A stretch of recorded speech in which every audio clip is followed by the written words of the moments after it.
today on Friday, February 19th for this week's Friday Forum. Today we will hear about how environmentalists are using entrepreneurship and the economic market to help solve environmental problems. But first, some announcements. In consideration of those sitting close to you and those in our radio and television audiences, I ask that all of you who have not already done so to please silence your cell phones at this time.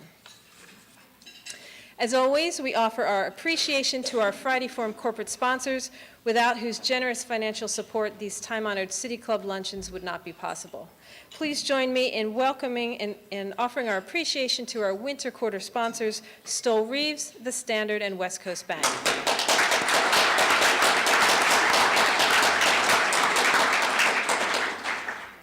Every week, City Club offers unique opportunities to learn about the issues that are important in our community and in our region. We invite you to join us next week on February 22nd for our Citizens Read event, where we will be holding a discussion about the book, the book that is this year's Multnomah County Library Everybody's Read book, The Ghost Map. This is an exploration into London's 1854 cholera epidemic and explores the beginnings of epidemiology. As a follow-up about the current state of epidemiology, we'll be having a discussion on February 27th. You can learn more about these events at the City Club website at pdxcityclub.org. At next week's Friday Forum, we will hear from Commissioners Nick Fish and Deborah Kafori about the 2010 census and how its results could impact our state. And now on to today's program. Environmentalists have historically used preservation and regulation as their two primary tools for solving environmental problems. More recently, the use of markets, which often reduce costs and stimulate innovation, have been added to their toolkit. Today's speaker will illuminate how markets can engage both people and businesses in restoring our planet. Our speaker today is the Chief Executive Officer of the entrepreneurial nonprofit Bonneville Environmental Foundation, which works with renewable energy development and watershed restoration, energy education, and carbon offsets. Prior to her current position, she founded and led the Northwest Energy Efficiency Alliance, an award-winning organization that transforms markets for energy efficiency. She previously promoted energy efficiency initiatives at the Northwest Power Planning Council and co-authored the first least cost electricity plan for the Northwest while at the Natural Resources Defense Council. Please help me welcome today's speaker, Bonneville Environmental Foundation CEO, Margie Gardner.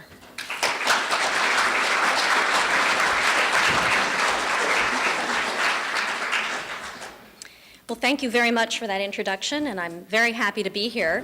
I appreciate all of you coming indoors today on such a beautiful, lovely, almost spring, but winter noontime. So today, I'm going to be talking about how to harness market mechanisms to make it more profitable to help the planet than to harm it. Now, that may seem like a contradiction, and many of us for many years have thought about how markets normally harm the environment and cause pollution. And they harm the environment and cause pollution because the cost of the environmental damage is not incorporated into the market transaction. It essentially has a cost of zero. An economist would call that an externality. So there's an external cost that is not incorporated into the price of the product.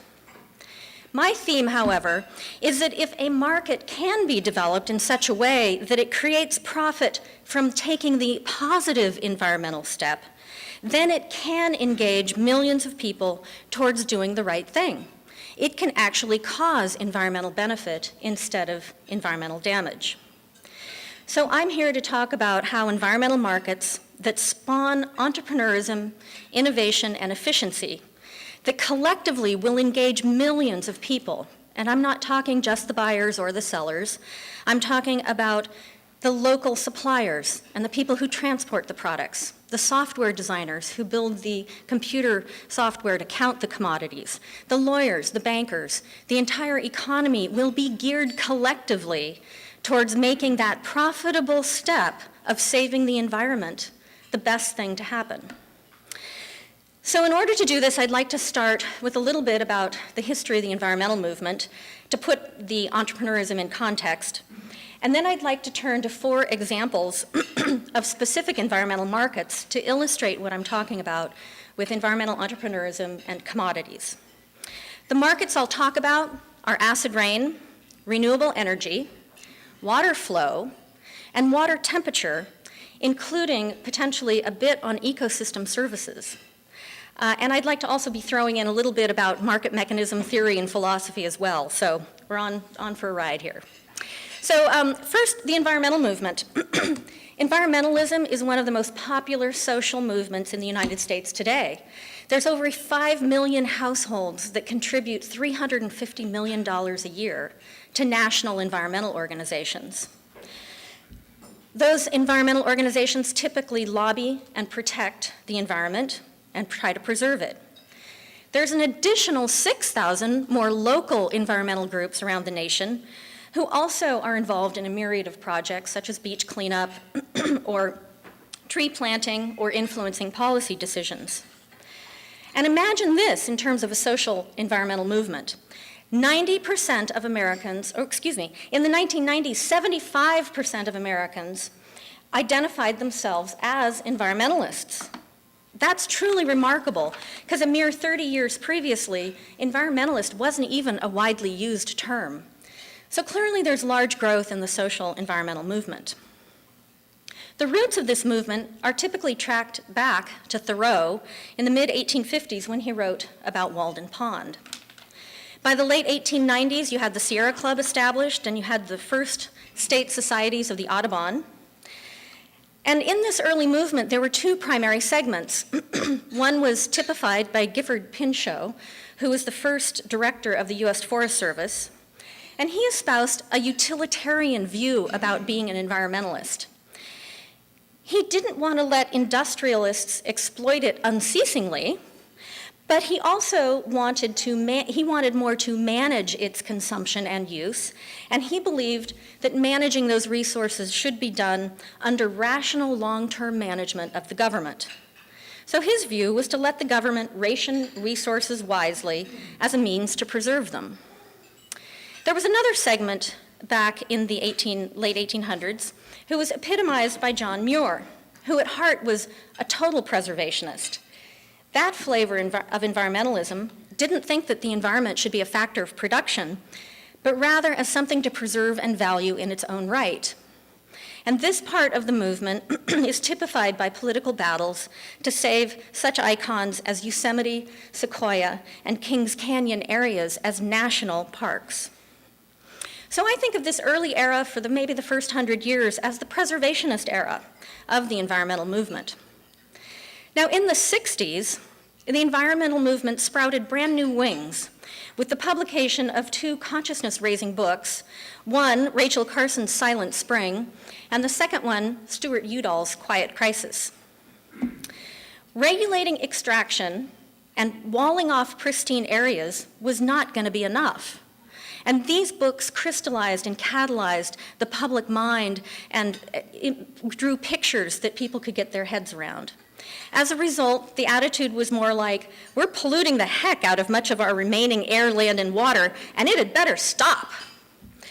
So this phase of the environmental movement in the 60s ran into an era of significant and extensive environmental legislation. And I'm going to read for you just a minute, the environmental legislation starting with 1963 with the Clean Air Act, 1964, the Wilderness Act, 1965, the Water Quality Act, 68, the Wild and Scenic Rivers Act, 1970, the National Environmental Policy Act, 1972, the Pesticide Control Act, 1973, the Endangered Species Act, 1976, the Toxic Substances Control Act, 1980, the Superfund, 1980 again, Alaska Lands Conservation Act. You look at an era where there was significant legislation every 2 to 3 years for almost 2 decades straight. As a result, I like to think of this as the legislative era. Many of these significant environmental laws were geared toward regulating pollution and emissions of our air, water, and environment. The Clean Air Act, which of course started that whole era in the 60s, is a good example of the type of legislation in the 60s. The Clean Air Act focused on specific technological tools to regulate emissions from pollution sources. And a good example is that a new coal plant would need to install scrubbers if that were the best available technology to control the pollution coming out of the stack. Regulators specified technologies specific as scrubbers, and industries were required to use the scrubber, and that's how the environmental degradation would be reduced.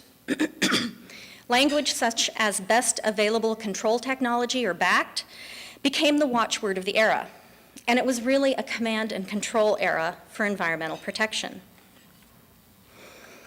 The Preservationist era was key to raising awareness about humans' impact on the Earth, and often focused on saving the planet by excluding humans from portions of it. The legislative era was an important milestone relative to creating checks and balances tied to technological solutions to control pollution. And I now see many entrepreneurs, nonprofits, and government agencies trying to craft entirely new ways to restore and enhance the environment.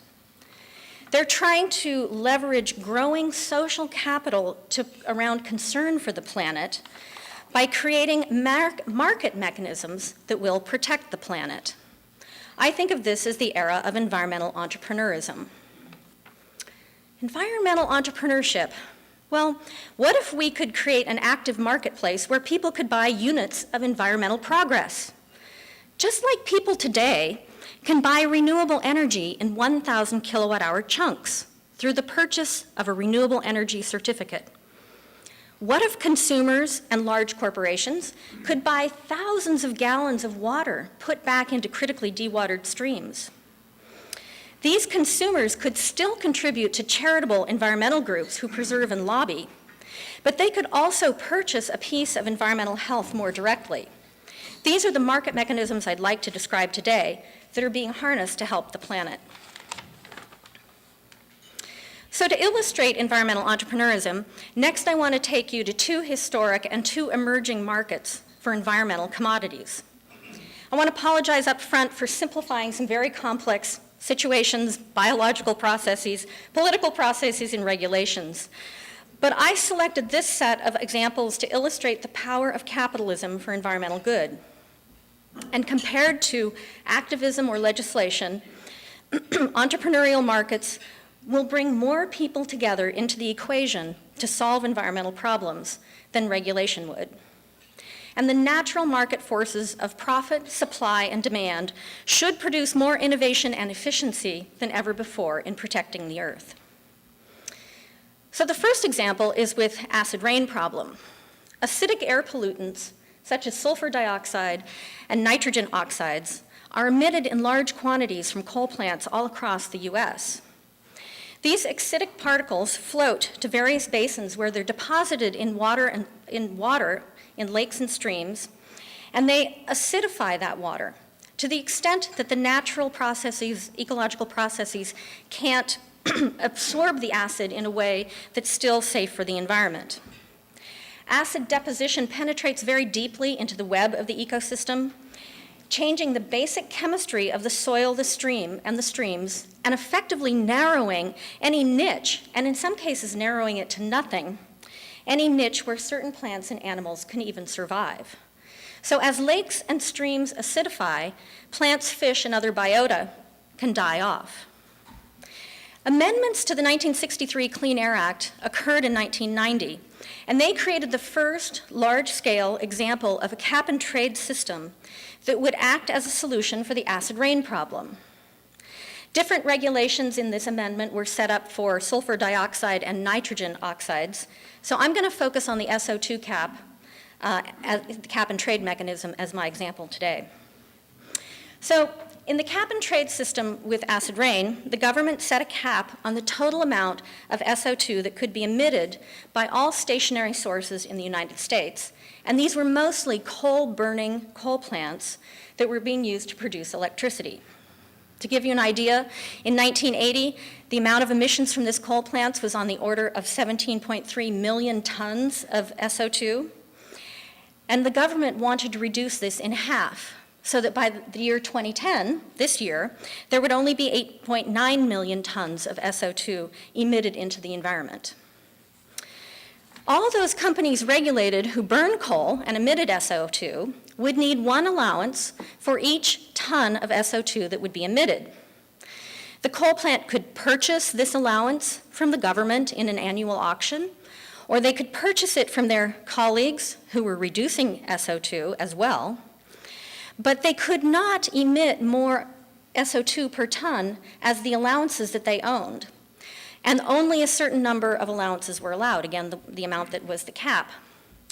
So this created ways that if a company can find ways to cut emissions of SO2 beyond their share of that cap, they can sell their allowance to other companies for a profit.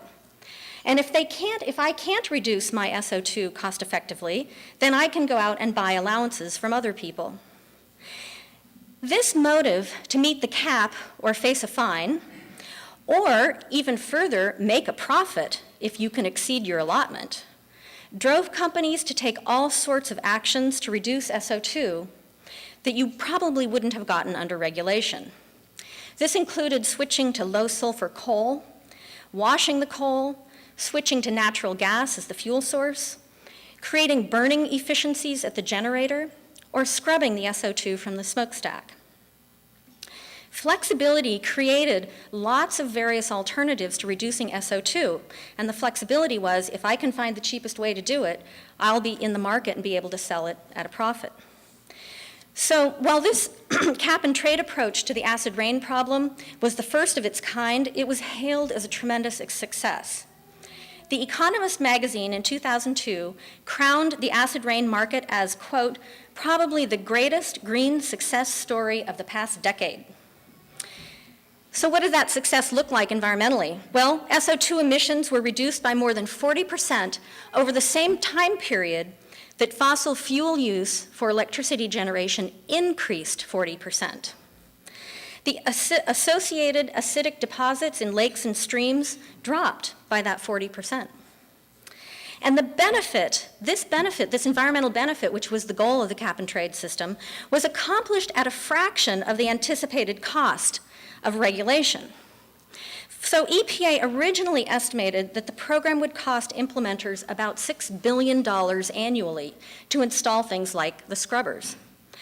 Now that implementation has actually occurred, the Office of Management and Budget has estimated that actual costs are closer to 1.1 to 1.8 billion per year. That's just 20 to 30% of the original costs that were anticipated under a more traditional regulation. That's another effect, that is the other effect of the market, innovation and, of course, efficiency.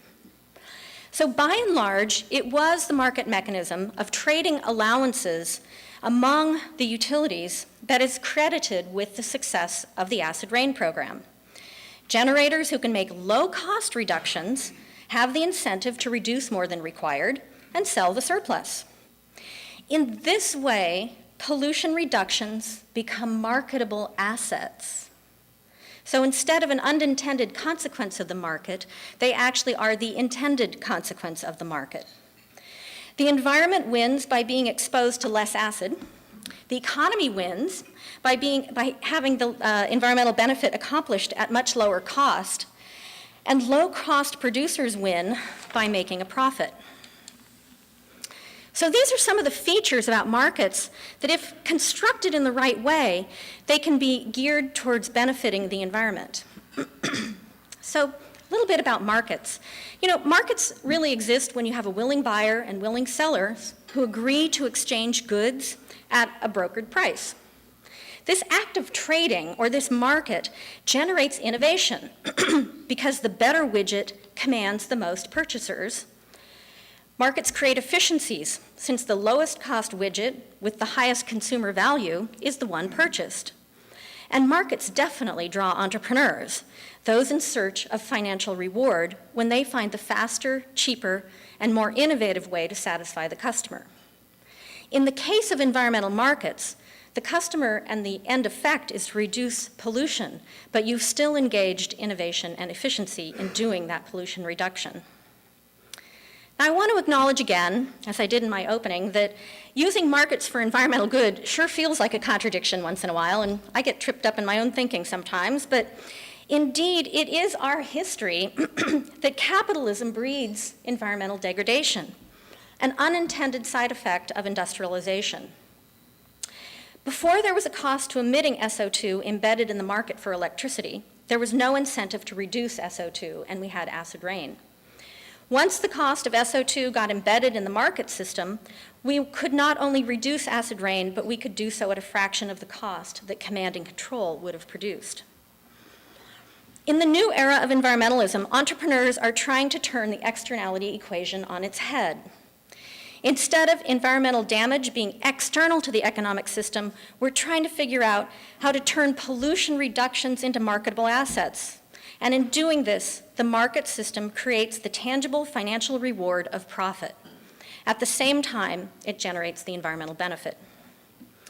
So I also like to think of markets very visually, like the market in Marrakesh or Guadalajara, teeming with people and colors and sounds, smells and ideas. You have vendors in that market, and you have buyers, you have other participants. You have the folks who rent the stalls, who transport the goods, the folks who sweep up at the end of the day, the people who police the streets and broker the wholesale products. And of course, you have bankers and who loan money and lawyers who write contracts. Environmental markets are going to create the same kind of ecosystem of service supporters in addition to buyers and sellers. And since markets are going to bring many more people to bear to solve the problem, you're going to find more bubbling and burping and incubating and creative idea generation with angles that we never thought of before. They're more innovative and efficient than regulator and regulatee could ever have done on their own. And that would be the goal. How can we engage that to the benefit of the planet? So the preservationist era tried to keep people out of sensitive wilderness zones. The legislative era used command and control to mandate specific solutions. The current era of environmental entrepreneurism harnesses market forces for innovation, efficiency, and profits that could usher in a period of unprecedented creativity and opportunities for environmental gain. So I've talked about the results from the cap and trade system to solve the acid rain problem, but let's look at another environmental market that has about a decade worth of history, renewable energy. How many of you would prefer to buy renewable energy to ignite your lights or chill your beer? After all, a vast majority of environmental issues can often be traced to the generation of energy. Coal plants and nuclear facilities cause all sorts of environmental hiccups. Fuel burned in cars and trucks also can create problems. What if you had the power to provide all of your electricity with the environmental benefits of renewable energy instead? Renewable energy that has much less of a carbon footprint and much less environmental damage. Now, this might be hard to do because when you go to buy electricity, if you're in Portland, you're going to be buying from either Portland General Electric or PacifiCorp. And you'll be buying their particular mix of fossil fuel, conservation, and renewable energy. Now, one option would be to sign up for their green power programs, and that's where they commit to you that they will buy renewable energy on your behalf for the electrons that you buy from them. But some utilities don't have green power programs. And as a result, environmentalists maybe a decade ago took initiative to promote renewable energy through legislation. So they were thinking and have been successful at implementing renewable portfolio standards across the nation. The idea is that utilities would be required to have a percentage of their fuel source be derived from renewable energy like wind or solar because of its environmental benefit, rather than providing those electrons through coal, nuclear, or natural gas. In 1997, Nevada passed such a standard, a renewable portfolio standard, that required utilities to either build the renewable energy themselves or purchase a renewable energy certificate, or REC, as it's called, from someone else. That REC documented that the utility provided the funding for the construction of someone else's renewable energy project, and that utility got the benefit, the environmental benefit of that energy being produced by renewables. One REC is the equivalent environmental benefit of 1,000 kilowatt hours. of energy generated by wind or solar. So with this legislation, RECs became a vehicle for utilities to trade at the wholesale level the environmental benefits of renewable energy without necessarily taking possession of the electrons that were also associated with the renewable project. This is very similar to the SO2 situation, where I could buy the environmental benefit and the allowance of the SO2 for the scrubber that you own in your plant. So I didn't own the scrubber, but I got the environmental allowance because I purchased it from you. And in this case, with renewable energy, I don't own the wind farm, but I am purchasing the environmental benefit and getting that wind farm to be built. That was the compliance side of the renewable energy certificate market. But the market took off partially because budding entrepreneurs, after the Nevada law, expanded this idea to include everyday folks who might want to purchase renewable energy as well, so that not just the utilities were in the game. So instead of tracking down a wind developer on my own or requesting that my utility provide green electrons, the average citizen could go to the web and buy a REC, which spurred the development of renewable energy. And they could buy it in 1,000 kilowatt hour chunks. How successful was this market? Well, since 2004, REC sales have increased an average of 41% per year. In 2008, over 47 million RECs were sold, and that's the equivalent of approximately 8,000 large wind turbines. Now, what's even more interesting about this is that only half of that renewable energy was really built to meet the legislative mandated requirements, such as the Renewable Portfolio Standards. The other half has been funded through voluntary market mechanisms, representing thousands of consumers, like those of you in the room, and corporations who've decided that investing in clean energy is a path to a better environment, and they're voluntarily making that purchase. Without the opportunity to purchase a piece of environmental health through a REC, those consumers would not have been able to participate in this very capital-intensive but very important renewable energy market. So both SO2 and RECs have a decade or more of history behind them. In the 90s, SO2 took the first stab at cap and trade, allowing industries to trade with each other. In the early 2000s, voluntary RECs empowered the masses to be part of the renewable energy solution instead of only those businesses such as utilities. Another environmental commodity that's clearly on everyone's mind today is the market developing around carbon due to the serious environmental threat of climate change.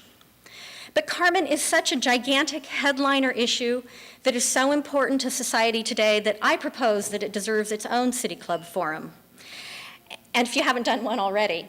And as a result, I want to take you a little bit further into the cutting edge of environmental commodity markets and talk about emerging markets around water instead.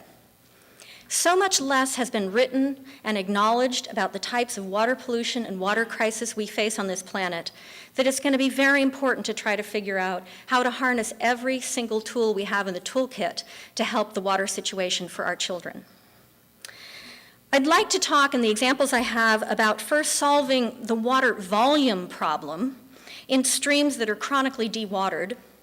And then I'd like to talk about temperature issues and temperature markets, especially in the Tualatin and the Willamette, which are leading us towards ecosystem markets. So first, some of the simpler ones. Water restoration certificates. Did you know that many ecologically important streams and rivers in the West run almost dry in the summer because of legal overuse? Dry rivers obviously have a detrimental impact on fish and wildlife that depend on the stream for survival. And it's really pretty appalling when you walk down a stream bed that normally would have water in it and find it dry. Now, some of this overuse is because Western water law requires holders of water rights, like farmers, to use their full water allowance or lose it. For example, even if the farmer will lose money by planting and irrigating a hay crop, he may think that it's better to lose money by planting the hay, irrigating it, and losing the money than it would be to lose the water right because he might need that water in future years. Some states like Oregon have revised their water law to include the option for a farmer to dedicate their water right to in-stream use itself. So the in-stream use becomes deemed as beneficial use, and the farmer can dedicate it there and not lose the right. Well, that would be a wonderful thing. That would really help the environment. Since water could legally remain in the stream for its entire course, you can imagine the improvements that might be had for fish and wildlife. How important is this? Well, let me give you an example. Rivers like the Middle Deschutes and Evans Creek, which is the tributary to the Rogue, would run at minute fractions of their natural flow if nonprofits like the Deschutes River Conservancy and the Freshwater Trust were not making deals every year to keep water in those streams. And this problem is, of course, the fractions, and the problem is typically during the summer when the river is mostly at its low point, but then when you have the water withdrawals on top of it, that's when the problem really occurs. These nonprofits, like the Deschutes River Conservancy and the Freshwater Trust, are paying farmers to find creative ways to dedicate some of their water to the in-stream flow. Examples of what farmers might do would include conserving water in irrigation systems and dedicating the water savings back to the stream, or feeding livestock with hay grown in a basin that's not water stressed, or foregoing profits from a second crop of late hay in the summer when the river is in most need and the haying is least productive.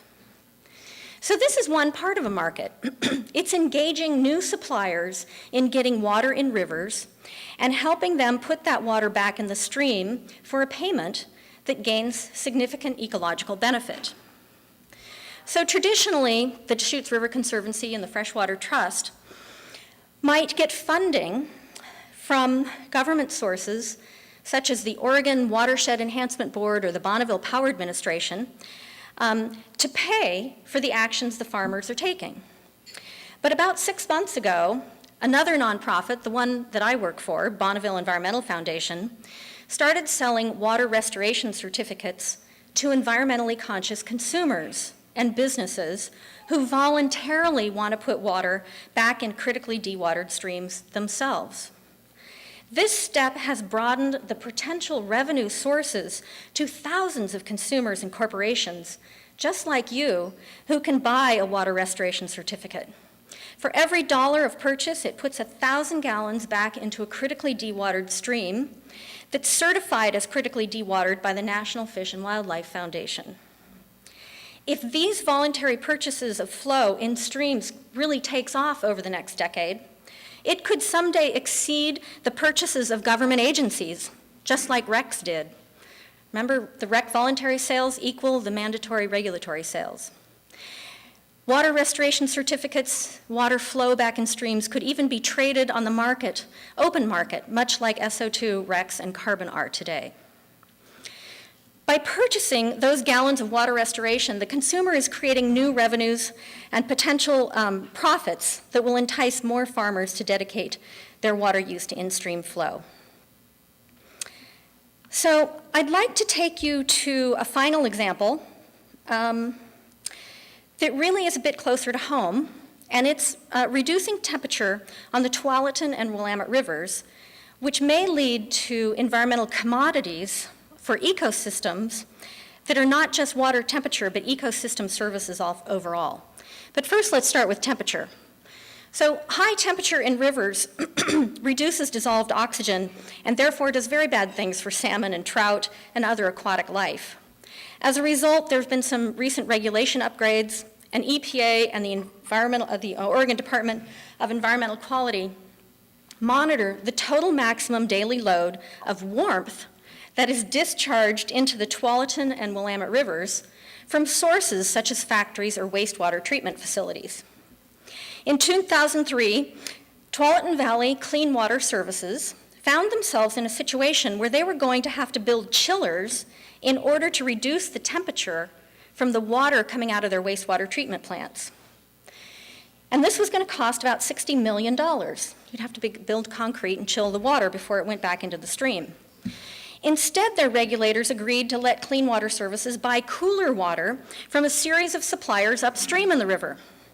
They brokered agreements and easements with landowners along the river to plant shade trees for about 35 miles of river stretch, because this was the amount that was calculated to reduce temperatures by at least the amount the chillers would have reduced, even accounting for a margin of error.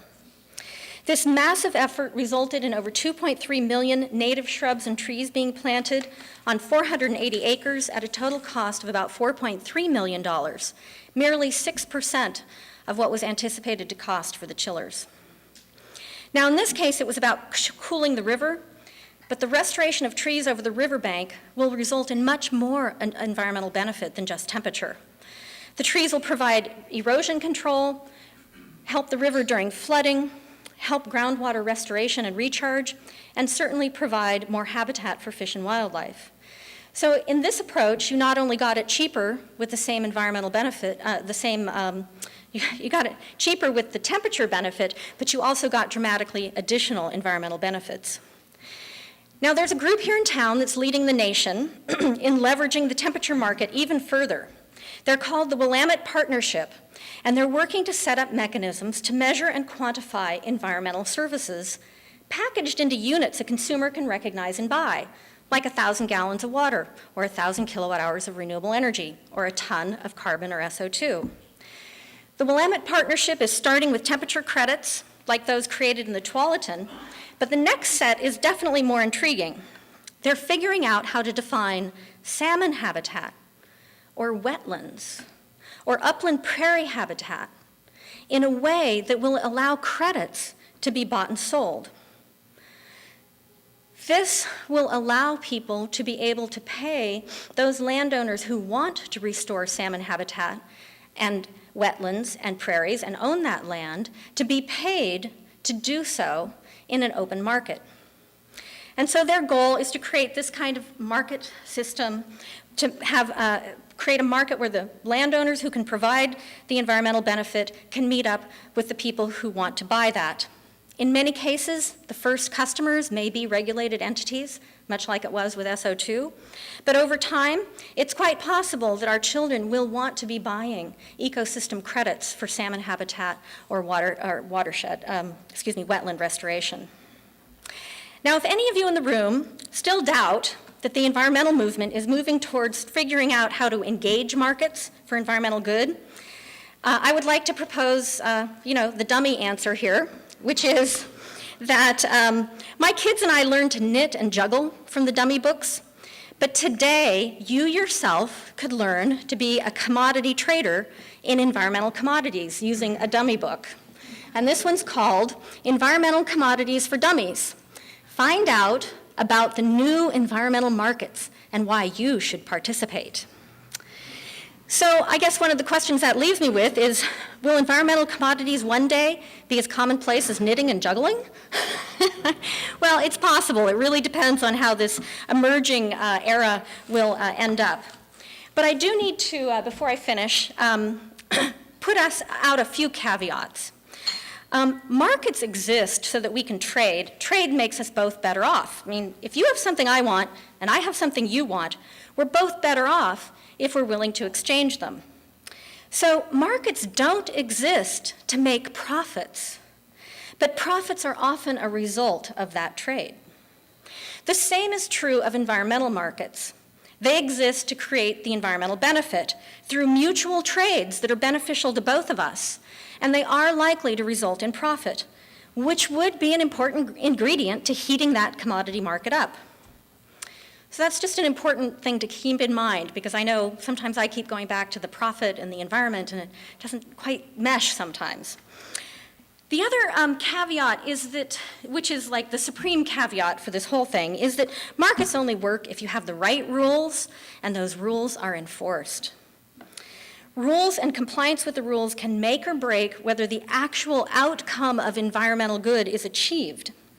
And I think this is the greatest potential problem with environmental commodity markets.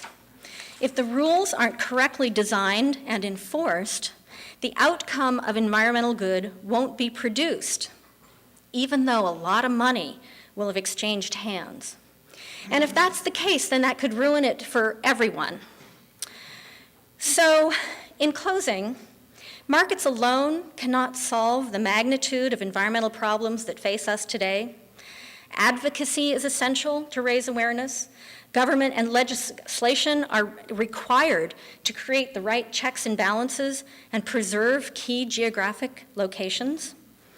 But I believe that market mechanisms that are targeted toward the planet's health will also need to be part of the toolkit in order to maximize participation and environmental and innovation from all sorts of different people and all sorts of different walks of life. It will engage them in creating environmental solutions that we just never thought of before. We'll need all these tools to live more harmoniously on the planet. With that, I'd like to thank you today for listening, and I think we have a few questions.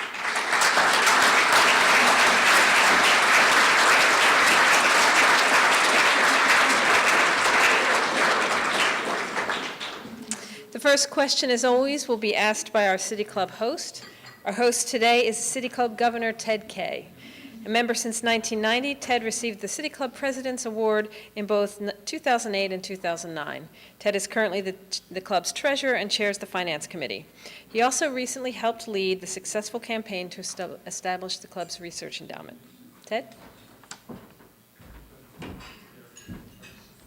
Thank you, Sue. Margie, you've helped describe markets for environmental commodities, and I can't help but thinking, though, that our actions in our country are just a drop in the bucket compared to the environmental degradation of the planet, of the entire population of the planet. I'm thinking of what's going on in China now. Can you give me your comments on how our efforts might measure up to the entire challenges we have on the planet?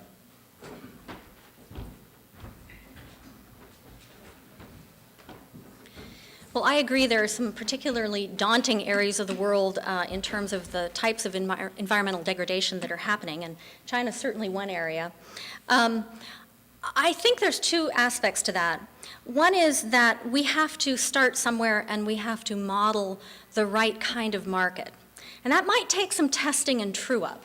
You know, I don't know if the very first rules of baseball required that the coach couldn't bet on the game, but I do know that's required now. And so over the history of baseball, you know, there are some evolution to rules sometimes when people perceive it as unfair, or when fraud occurs, or when there's some type of, misalignment. So we do need to try to start modeling some of these in small ways, in any ways we can, and get the rules right. And we may be a small part of the solution, but if we can model that, it's possible other countries will pick it up. And indeed, if you think about the international issue of climate change, that is trying to be done on an international scale that would, as a market mechanism, affect every country around. The other thing I'm going to say is that I think there are limits to, you almost always are going to have some type of regulation for a problem that's as big as like global climate change or some of the other issues that come up in some of in China and India. And so, how you structure that and what it looks like, it's great if we can structure it in a way that the market works underneath it, but you're very much likely going to need it in order to cap the amount of pollution that's happening. Yeah. We'll now take questions from the floor. Asking questions at City Club is a privilege of City Club membership. When you ask your question, please do so in 30 seconds or less and identify yourself as a club member. Chris Allman, City Club member. As we've seen the concerns with the financial market, I have concerns about this parallel currency and whether or not this market is truly open and transparent. And, for example, there's been many examples of greenwashing of what's happening. And while we talk about externalities, there's this question of whether or not there is, quote, additionality in terms of what we're doing. My question for you then is, how do we truly measure whether there is environmental gain versus environmental gaming? I totally understand what you're describing, because that's why I try to emphasize so much that the rules make a big difference. And ideally, in an environmental market, you would have the scientists and the people who really understand environmental processes defining what the commodity is and putting very clear markers on it. So in renewable energy, for example, it might be people who really understand the renewable energy market and can tell you what is additional and what isn't additional. But it does illustrate that any market, whether it's the financial market or the housing mortgage market or pork bellies or SO2, all of them have to have transparency so that the consumer is actually buying what is being sold. And that's very crucial, and I think environmental commodity markets, especially in their youth, there may be fraud that occurs, there may be problems, and the trick is, do you throw out the baby with the bathwater, or do you try to rewrite it and redo it in a way that prevents the fraud or the non-additionality, the lack of environmental benefit, into being meaningful environmental benefit so the consumer can really purchase a meaningful product. And one of the rules for markets for me is consumer education, because if a consumer doesn't even know there's such a thing as a certified, verified, audited environmental commodity compared to one that's uncertified, unaudited, unregistered, and not transparent, guess what? That consumer is easily going to go to this one. So there has to be a component of this market that's around education of what is the really highest quality environmental benefit guaranteed that I'm purchasing, rather than just greenwashing. Steve Novick, City Club member. Ms. Gardner, I think I might actually just be asking you to reconfirm something you now said a minute ago, but in Portland, one of the greenest cities in America, only about 10% of PGE and Pacific Ore consumers buy the green power option.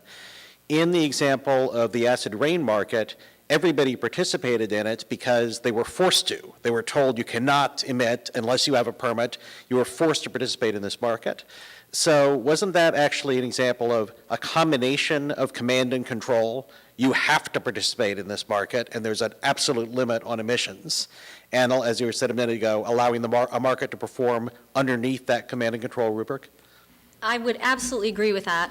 And I think one of the questions is going to be, which environmental problems can we approach slowly with volunteerism, volunteer purchases, and no mandate, and which are so extreme and so important to our survival that we need to put a cap on them now and let the trading happen underneath it.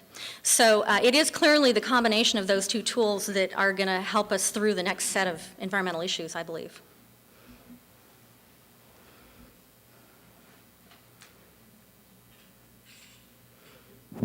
Alex Reed, City Club member. My question is, you talked about 4 different types of environmental markets, and the first 2 seem to be implemented by the government, and the second 2 implemented largely by nonprofits. Is that a true dichotomy, and what challenges and opportunities are there in the nonprofit implemented ones relative to the government implemented ones? That dividing line is not as clear as you described. In fact, I know it was one of the contradictions that I used to ponder. Free market? Well, free market sounds like there's no government involvement, but that's just not true. A free market often has government defining the rules and regulations around what can be traded, what can be presented as the product you're buying.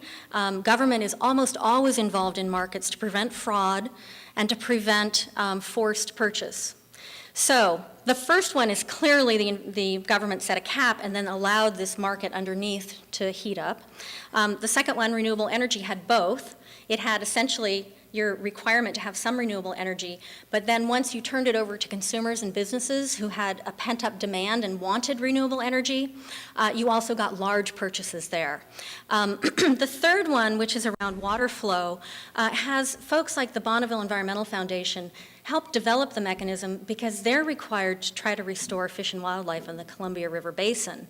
And so they could mandate that the dam change its operations, and they can mandate more efficient turbines, but they could also try to get farmers to put more water back in the stream. And so these nonprofits became the brokers through that, if you will, government money to the farmers, and then we came in trying to find the consumers who might be interested in doing this on their own in addition to the regulation.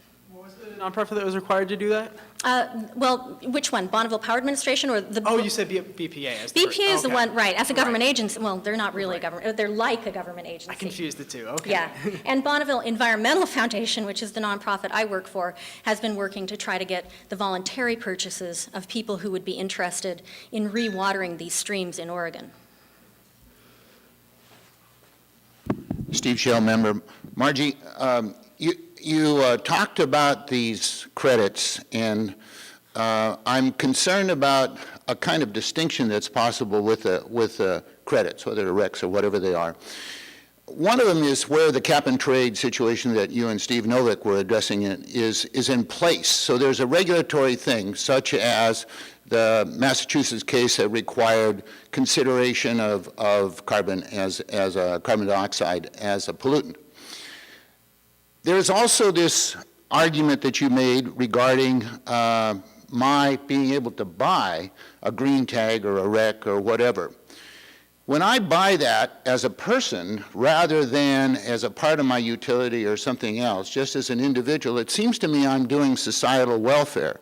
What is the situation with regard to tax credits for that specific contribution, and what are you doing about that particular aspect of getting people to perform? Could I clarify, did you mean a tax credit when you purchase the REC? Yeah.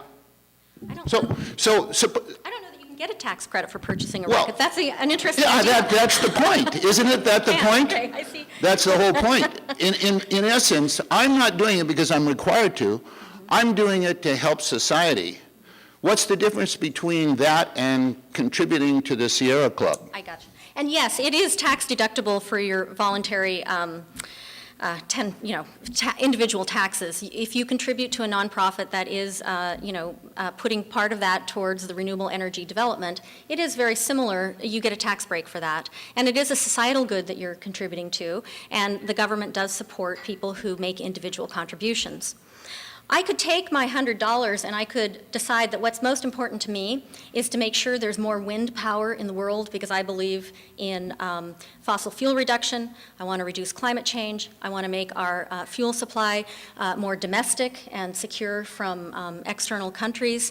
So I may choose to take my $100 and do that with it, and it is a contribution. I can get a tax break if I do it through a nonprofit. I could instead contribute to a nonprofit that then does things like the Natural Resources Defense Council in legislation and lobbying and creating Clean Air Acts and Clean Air Act amendments and that kind of thing. So in either case, you are choosing to contribute to the environment. It's different mechanisms for doing so. And in both cases, if they're nonprofits to whom you're contributing, they are tax deductible. How about credits, though? And Between deductible and credit? I think I'm starting to confuse that with the business energy tax credit, or the residential energy tax credit. Those are also, I think, very important things for people and individuals to be doing to install energy efficiency in homes or put renewables on their own homes. It's, again, subsidized by government because we believe it's an environmental good, a social good.